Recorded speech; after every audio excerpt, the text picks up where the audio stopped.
Good evening दोस्तों, मैं हूं महावीर जैन और मार्केट व्यू में आपका स्वागत है। तो अपने 100 डे चैलेंज का आज है हमारा डे नंबर 3। जो चैनल पे नया है उनके लिए बता देता हूं कि हमने एक 100 डे का चैलेंज लिया है जिसमें 24 से 36% CAGR का हमारा टारगेट है। मेरा रिक्वायर्ड मनी है 10 लाख रुपये, यानी मैंने इस स्ट्रेटेजी के लिए पूरे 10 लाख रुपये का रिक्वायर्ड मनी साइड पे रखा हुआ है। लेकिन अभी तक इन्वेस्ट मेरा सिर्फ 30,000 रुपया हुआ है। बुक प्रॉफिट 0 है और टारगेट अभी तक का हमने जो अचीव करना है ईयरली के हिसाब से वो 2.40 लाख का है। तो चलिए सबसे पहले देखते हैं डे 2 में हमने जो किया था। डे 2 में हमने क्या 3 GTT ऑर्डर डाले थे। तो सबसे पहले जाएंगे और हमारे GTT ऑर्डर को हम चेक करेंगे कि उसका क्या हाल है। तो यहाँ पर हमें मेरे अकाउंट में आ गया हूँ ग्रो में। तो मैं ग्रुप में मेरे ऑल अकाउंट में ऑल ऑर्डर पे देख लेता हूँ कि कल जो मैंने GTT ऑर्डर डाले थे उसका क्या हाल चाल है। ये GTT ऑर्डर है और यहाँ पर देखिए मैं एसोर्टेड कर लेता हूँ। ये है अनसक्सेसफुल, सक्सेसफुल और ऑर्डर इन प्रोसेस। तो देखिए कल मैंने 3 ऑर्डर डाले थे। 2 ऑर्डर तो मैंने डाले थे इंडसइंड बैंक के, क्योंकि जो फर्स्ट डे हमने इंडसइंड बैंक लिया था उसके लिए हमने 2 ऑर्डर डाले थे।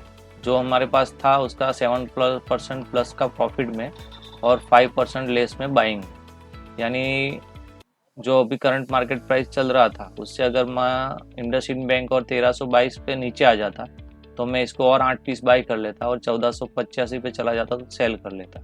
लेकिन ये देखिए यहाँ पर दोनों चीज़ येलो दिखा रही है, यानी ये मेरे दोनों स्टॉक अभी जो ऑर्डर है GTT वो पेंडिंग है, यानी इंडसइंड बैंक अभी है वही रेट पे पड़ा हुआ है।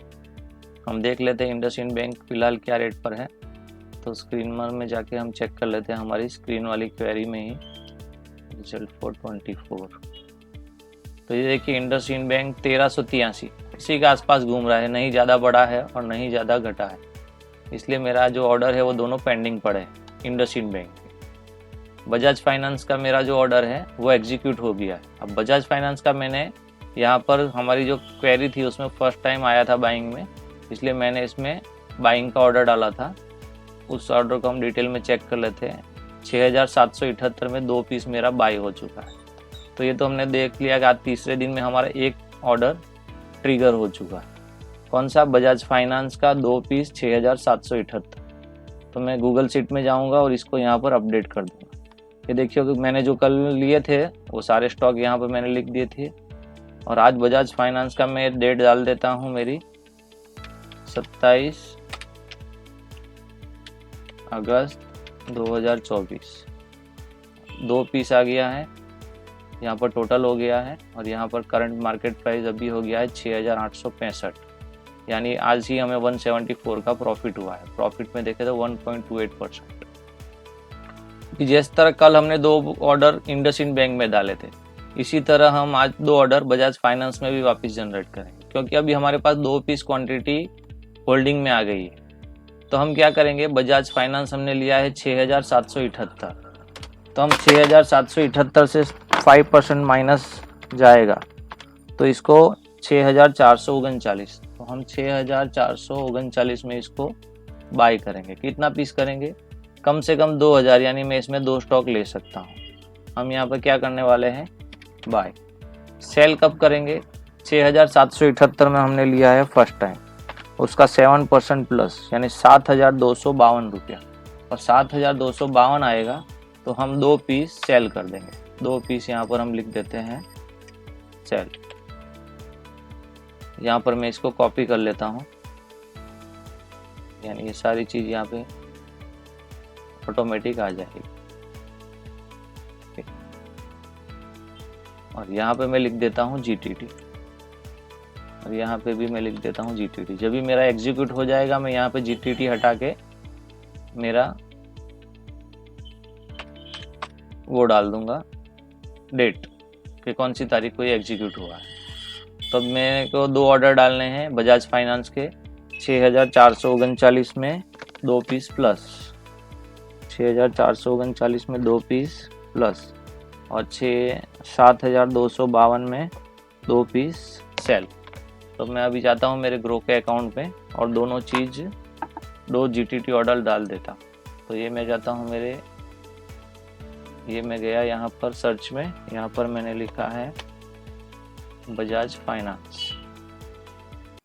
बजाज फाइनेंस। अब हमें करना है जीटीटी ऑर्डर और जीटीटी, इधर हम कर देंगे कंटिन्यू। क्वांटिटी आ जाएगी 2। ट्रिगर प्राइस हम लिख देंगे बाई, हमें करना है 6439। यहाँ से मैं लिमिट प्राइस हटा देता हूँ। यानी क्या होगा, 6439 जैसे ही रेट आएगा उसके बाद मार्केट में जो भी रेट होगा उस प्राइस पे मेरे 2 पीस मार्केट के हिसाब से बाय हो जाएंगे। तो इससे क्या ऑर्डर एग्जीक्यूट होने में थोड़ी आसानी रहेगी। अब यहाँ पे मैं कर देता हूँ इसको बाय। मैं ऑफिस चेक कर लेता हूँ, बाय है, बजाज फाइनेंस है 6000।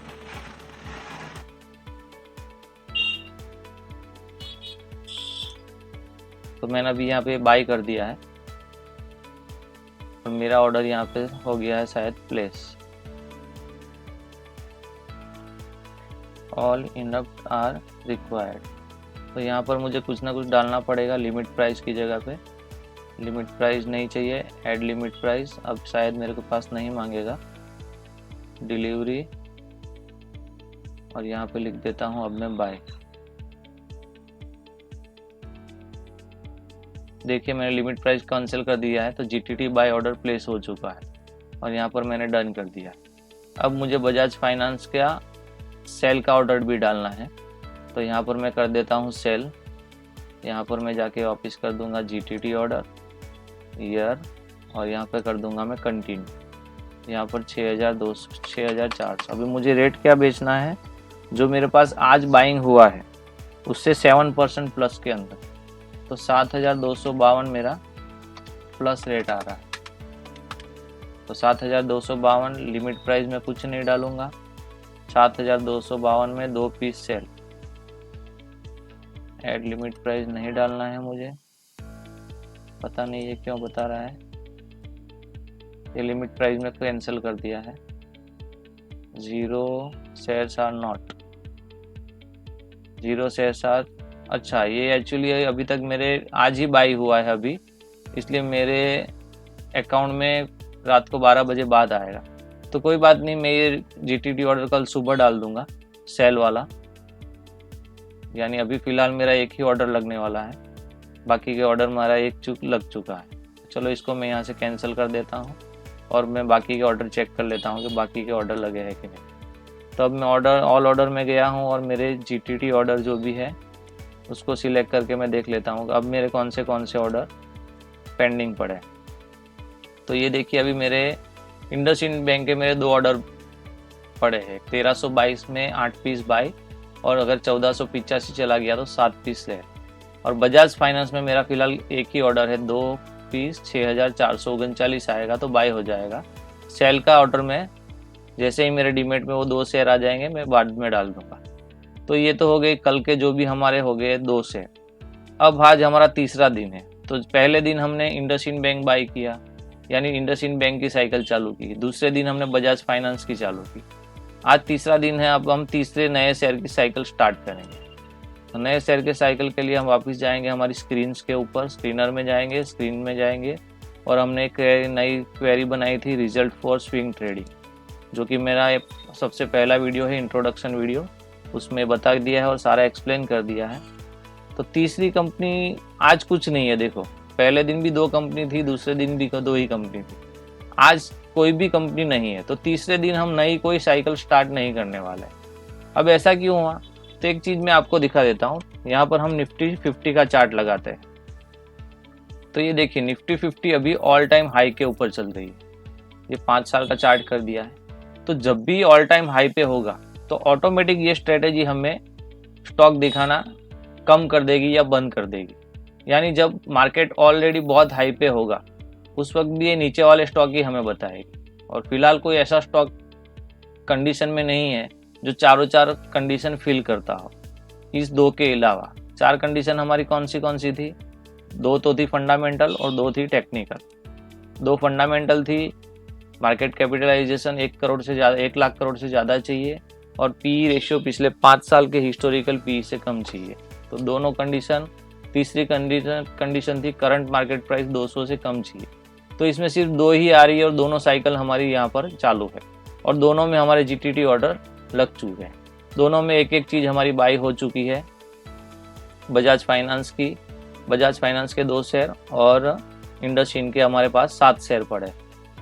साइकिल कौन सी है वो मैं गूगल शीट में आपको बता देता हूँ। ये देखिए, मैंने शीट तो बनाई थी, लेकिन ये मैंने 4-5 कॉलम बीच में छोड़ के फिर बजाज फाइनेंस लिखा है, ताकि हमको सारे इंडसइंड बैंक के जो भी नए अपने ऑर्डर होंगे वो मैं एक साथ लिख सकूँ और बजाज फाइनेंस के एक साथ लिख सकूँ। अब जो भी तीसरा शेयर आएगा उसको मैं यहाँ पे ऐड कर लूँगा और इस तरह से मैं लिखता चला जाऊँगा। तो ये हमारी साइकिल नंबर 1 में इंडसइंड बैंक है और साइकिल नंबर 2 में बजाज फाइनेंस है। तो चलो, आज का काम भी हमारा हो चुका है फिनिश। हमने हमारे जीटीटी ऑर्डर प्लेस कर दिए हैं और जो हमारे इंडसइंड बैंक में हमारा कुछ करना ही नहीं है आज। बजाज फाइनेंस में हमारा जो बाई हुआ था 2 पीस, वो कल सुबह आ जाएगा, उसको हम सेल में रख देंगे और 2 पीस 6,439 5% नीचे में और बाई पे हमने जीटीटी ऑर्डर डाल दिया है। तो दोस्तों, बस आज के लिए इतना ही। देखिए, रिकॉर्डिंग के साथ मेरा सिर्फ 11 या 12 मिनट का टाइम हुआ है, इसलिए अगर आपको ये चीज़ एक बार प्रैक्टिस हो जाएगी तो आप मुश्किल से 5 से 7 मिनट या मैक्सिमम 15 मिनट, जब हमारे पास 10 से 15 शेयर 20 शेयर की साइकिल हो जाएगी, तब भी हमें ज़्यादा चीज़ नहीं देखनी पड़ेगी, क्योंकि यहाँ पर हमें तुरंत मालूम पड़ जाएगा कि कौन सा शेयर हमें बाई करना है, कौन सा सेल करना है। वहाँ पर हमने जाके पहले ही हम जाके देख लेंगे कौन से एग्जीक्यूट हो गए हैं और यहाँ पर ये जो प्रॉफिट एंड लॉस वाली में देख लेंगे। जो स्टॉक हमारा 7% प्लस होगा वो ऑटोमेटिक वहाँ पर हमें सेल आउट हो जाएगा और उसको हम यहाँ से निकाल देंगे, डिलीट कर देंगे और वापस से एक नया ऑर्डर डाल देंगे बाई के लिए। तो जैसे जैसे प्रैक्टिकल चलता जाएगा आपको मालूम चलता जाएगा। दोस्तों, अगर आपको वीडियो अच्छा लग रहा हो तो प्लीज़ लाइक कीजिएगा, शेयर कीजिएगा और सब्सक्राइब करना मत भूलिएगा। एक चीज़ और बता देता हूँ कि ये चीज़ मैं सिर्फ एजुकेशनल पर्पज़ के हिसाब से बना रहा हूँ। ये किसी भी तरह की बाई या सेल की रिकमेंडेशन नहीं है। आपका किसी भी तरह का इन्वेस्टमेंट करने से पहले आप अपने फाइनेंशियल एडवाइज़र की सलाह जरूर लें। Thank you so much.